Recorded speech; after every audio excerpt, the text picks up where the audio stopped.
မြေဝယ်တော့မယ်ဆိုရင်မဖြစ်မနေသိထားရမယ်စာရွက်စာတမ်း၃မျိုးအကြောင်း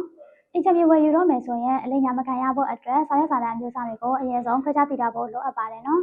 အိမ်ချမ်းမြေလောကမှာအဓိကသုံးလို့ရှိတဲ့စာရွက်စာတမ်း၃မျိုးရဲ့ကွာခြားချက်နဲ့စစ်ဆေးရမယ့်လိုအပ်ချက်တွေကိုလင်းစဲပန်းကနေပြပြပေးသွားမှာဖြစ်ပါတယ်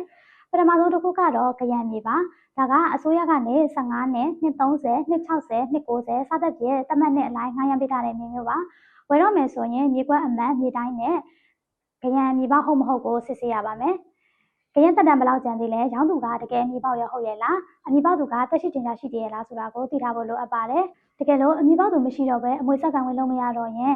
ဒါကိုကရံကလုံးလို့ခေါ်ပြီးတော့တရားရုံးမှာအနိုင်ဒီဂရီပြန်လျှောက်တဲ့ရလို့အချိန်ကုန်ပါတယ်။ဒါကြောင့်မလို့ရောင်းသူရဲ့တာဝန်ဖြစ်တဲ့မြေပုံရာဇဝင်105 106ကိုမြို့တော်စီပင်မှာမဖြစ်မနေထုတ်ယူခိုင်းဖို့မမေ့ပါနဲ့။ဒုတိယတစ်ခုကတော့ဘူပပိုင်မြေပါတက်တန်းကန့်သက်ချက်မရှိပဲအပိုင်းရထားတဲ့မြေမလို့အကောင်းဆုံးမြေလို့ပြောလို့ရပါတယ်။ပိုင်ဆိုင်မှုခိုင်မာပေမဲ့ဘဝတွေစီကနေမှတ်ပုံတင်စာချုပ်ကြီးချုပ်ဆိုဝယ်ယူဖို့မမေ့ပါနဲ့။စာချုပ်အစစ်အစစ်နဲ့စဉ်းစားလာတာမလို့အမွေဆိုင်ပြဿနာရှိမရှိနဲ့အယောင်းဝယ်ကန့်ကွက်မှုရှိမရှိကိုသတင်းစာထဲမှာကြိုတင်ထည့်သွင်းကြေညာရပါမယ်။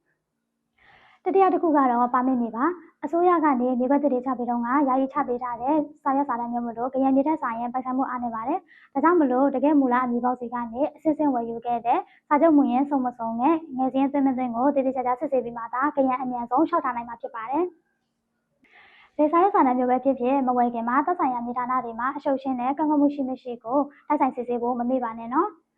အရှုပ်ရှင်းလုံးဝကင်းပြီးစာရွက်စာတမ်းခိုင်မာတဲ့အိမ်ချမ်းမြေတွေကိုစိတ်အေးချမ်းသာစွာရင်းနှီးမြှုပ်နှံခြင်းနဲ့ဆိုရင်တော့ညီမတို့ရဲ့ Linseman Real Estate ကိုအခုပဲယုံကြည်စိတ်ချစွာဆက်သွယ်လိုက်ပါနော်။အိမ်ချမ်းမြေကိုတိုက်ခိုင်နေတဲ့ပတ်သက်ပြီးလူကြီးမင်းတို့ရဲ့အခက်အခဲတွေနဲ့လိုအပ်ချက်တွေကိုအကောင်းဆုံးဖြေရှင်းပေးဖို့အတွက်ညီမတို့ Linseman Real Estate ကအဆင်သင့်ရှိနေပါတယ်ရှင်။